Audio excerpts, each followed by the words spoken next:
One of the things that you mentioned, that you're essentially instrumental in FINSAC.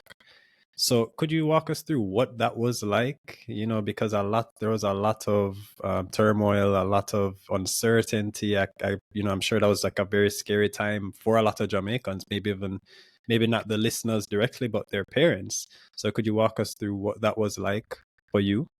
Well, for me, it was an incredible experience. But you have to take as a starting point that the reason that FinSec had to exist to begin with was that the macroeconomic environment was somewhat volatile. So it went from loose liquidity to tightened liquidity, and as a consequence, higher interest rates in sharp swings, and a sustained high interest rate period, which rendered which gave the banks and life insurance companies solvency issues.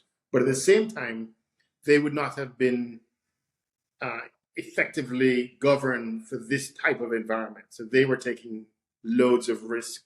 They were not exercising the right levels of controls. So it was, in a sense, a Wild West, both in terms of the environment, but also in terms of the controls that were being applied. And so it was a very free-wheeling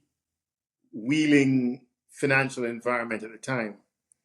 And so my job, and I worked, the guy who ran FinSac was Patrick Hilton, who went on to run NCB. And before him, a World Bank person was brought to Jamaica. He was a Jamaican, who headed it, and then he left. So Patrick was my boss. And what we had to do is the government would essentially announce that we've taken over this bank. And these are significant banks. And in order to make sure that they could pay depositors, we'd have to put capital into the bank rapidly.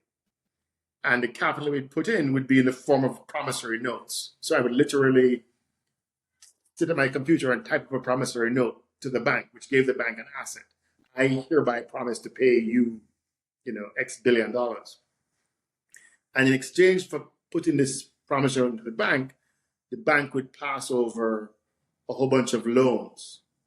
And these loans were loans from what were at the time senior business people in Jamaica, who all of a sudden found themselves owing money at high interest rates, which was compounding rapidly. And so I was maybe 28 years old. And on the one hand, we were in the boardroom with these banks saying we're now in charge. And that was entertaining. And on the other hand, we had these business people who would come to my office and cry living eye water because their life's work was now essentially available for foreclosure. And they had to kind of confront that reality. So I was really in the engine room. I was a doer. I wasn't a top dog decision maker. My job was to process things and get things done. But what it did is it gave me early on, at age 28, a network of relationships at the level of the boardroom in the case of the financial institutions.